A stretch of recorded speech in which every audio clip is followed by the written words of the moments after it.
My career took off. It's cost me the love of my life. It's great. 6 months into our relationship, everything in my life started moving, just not in the same direction. My name is Lucas. I work in my family's business. My girlfriend Nina works in corporate sales. We were happy. Not perfect, but solid. It's the kind of relationship that feels calm, safe, and full of promise. It felt like we were building something real. Then, we both got promoted around the same time. Should have been a moment for celebration. For her, it was a huge deal. She was finally being seen for all her hard work, her talent recognized. And for me, I was finally trusted with real responsibility in the family business. It was the moment I had been working towards for years. On paper, it was the dream. We were a power couple, winning at life. But in reality, we were losing each other one day at a time. My days started stretching longer and longer. Early mornings turned into late nights at the office. The problems didn't stay at work. They followed me home, buzzing in my head, keeping me distracted and distant. I started letting messages go unanswered for hours, sometimes even days. I'd see a text from Nina, tell myself I'd reply in a minute, and then get pulled into another urgent email or phone call. That minute would turn into an entire evening. I missed events I swore I wouldn't miss. A friend's birthday dinner. A movie night we'd planned for weeks. Small promises broken, one after another. At first, she waited. She was incredibly patient. She'd send a gentle reminder, or just a simple thinking of you text. But after a while, she stopped waiting. The reminders became less frequent. The silence on her end started to feel heavier than my own. The real shock came when she told me she was considering a big move, a job offer in Canada, an amazing opportunity for her. When she said the words, my heart dropped, panicked, utterly. But did I tell her that? Did I say, please don't go, I can't imagine my life without you?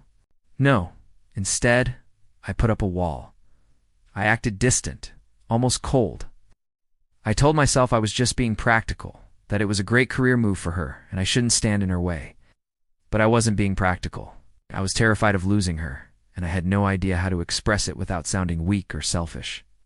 So I said nothing, and my silence was probably the most damaging thing I could have done. Then Marco showed up. An old friend of hers from university. Was back in town, and suddenly, he was everywhere. Was the one who listened when she talked about her day. He was the one who had time for coffee, the one who remembered the little things I was forgetting. Nothing ever crossed a physical line, I'm sure of it. But emotionally, I could feel myself being replaced. Could feel the space I was leaving wide open being filled by someone else, someone who was present. And just as this was happening, work completely exploded. I was dealing with major labor issues at one of our plants, a string of angry clients threatening to pull their contracts. Constant pressure from my older brother who thought I couldn't handle it, and the crushing weight of my father's expectations. I felt like I was drowning in stress, paddling as hard as I could just to keep my head above water. But I didn't know how to ask for help. I didn't know how to tell Nina, I'm falling apart and I need you. I thought I had to be the strong one, the one who had it all figured out.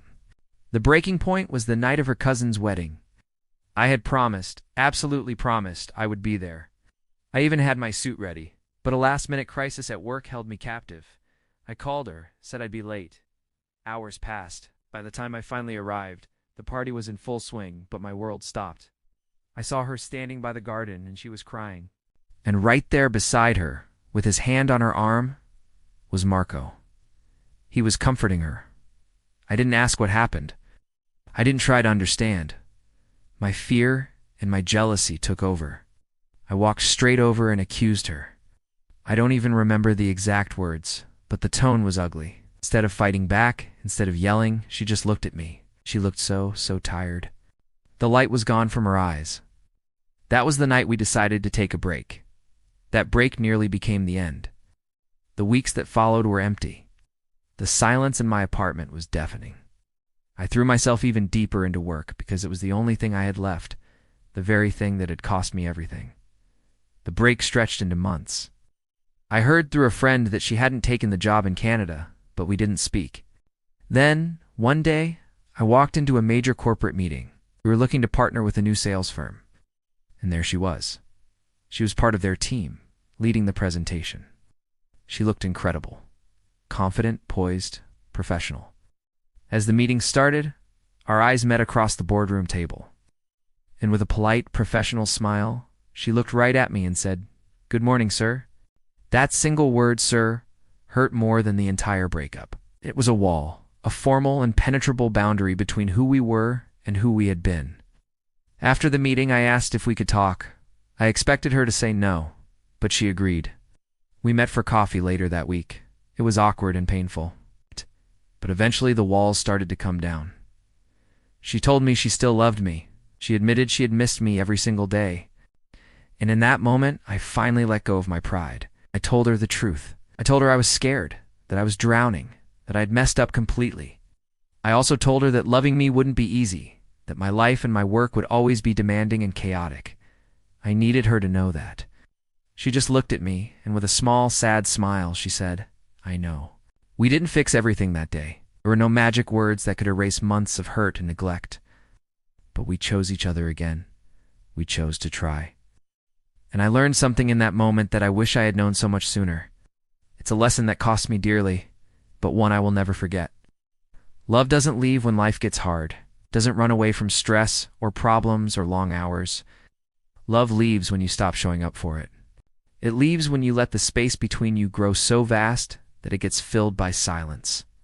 It leaves when you stop fighting for it. We are still fighting for it every single day. And it's the most important work I will ever do. Thanks for listening to my story. If you've ever felt like you're losing something important in the hustle of life, I hope this helps. Don't forget to like and subscribe for more stories. See you next time.